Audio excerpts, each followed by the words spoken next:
दोस्तों नमस्कार।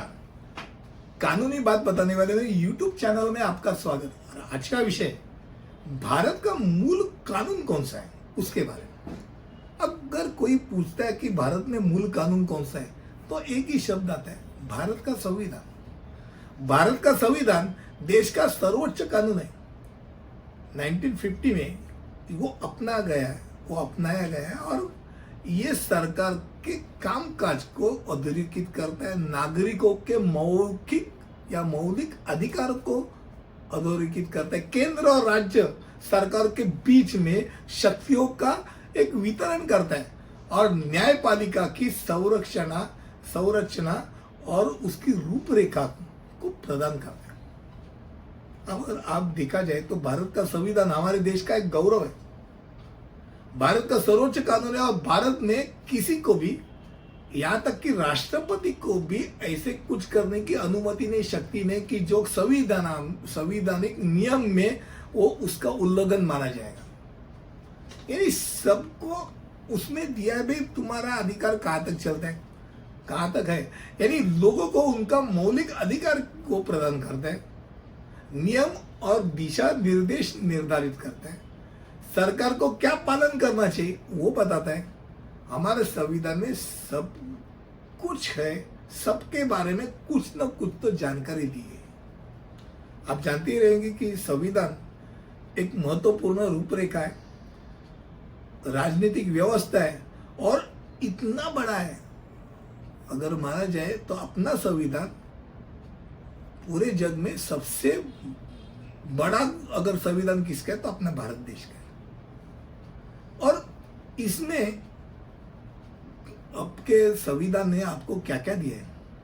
संविधान ने आपको संप्रभु करने का सोवियन, फिर समाजवाद दिया है, फिर धर्मनिरपेक्ष करके आपको एक अलग सा हट से दिया है कि आप धर्मनिरपेक्ष करके आपको माना जाता है, लोकतांत्रिक करके आपको जाना जाता है और गणराज्य करके आपको घोषित करता है। ये सुनिश्चित करता है कि देश में सभी नागरिकों को समानता दी जाएगी, स्वतंत्रता दी जाएगी और उनको न्याय मिलेगा। ये एक बुनियादी कानून है।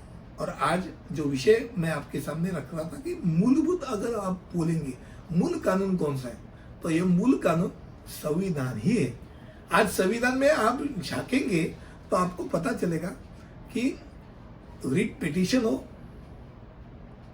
या कोई भी अगर सर्वोच्च न्यायालय में जाता है, सुप्रीम कोर्ट में जाता है और सुप्रीम कोर्ट में अगर किसी भी चीज का न्याय निवाड़ा होना हो और कॉन्स्टिट्यूशन में कुछ लिखा हो, घटना में कुछ लिखा हो उसके बारे में, तो घटने का पहला मान रखने का वो मान रखेगी और उसके अनुसार वो जो रिजल्ट है वो रिजल्ट आएगा। कॉन्स्टिट्यूशन बेसिक लॉ है, वो कॉन्स्टिट्यूशन पहला माना जाएगा। कॉन्स्टिट्यूशन को अगर हाथ भी लगाना हो यानी उसमें कुछ बदलाव लाना हो तो कैसा बदलाव लाना हो वो भी कॉन्स्टिट्यूशन में दिया है। एक तरीका है, वो तरीका नहीं होता है तो कॉन्स्टिट्यूशन में बदलाव नहीं होगा। इतना ही नहीं, राष्ट्रपति राज्यपाल को किसी भी अगर दोषी हो तो दोषी को दोषी मुक्त करने का अधिकार है। कहां तक है, कैसा, ये भी दिया है। इलेक्शन कैसा देना है वो भी दिया है। यानी अगर कुछ भी हो तो झांकने का कहा तो अपने घटना में, भारत के संविधान में आप झांक सकते हैं, उसमें आपको आंसर मिल सकता है और इसलिए ये एक मूल कानून माना जाता है। आज का विषय था कि भारत का मूल कानून कौन सा है। मुझे लगता है कम शब्दों में आपके सामने भारत का संविधान यही आपका मूल कानून है, ये आपके सामने मैंने रखा। आपको ये वीडियो अच्छा लगे तो लाइक, शेयर और सब्सक्राइब अवश्य करें और अगले वीडियो में ऐसे कुछ लेकर आऊंगा। तब तक के लिए मैं अनुमति दीजिए। धन्यवाद।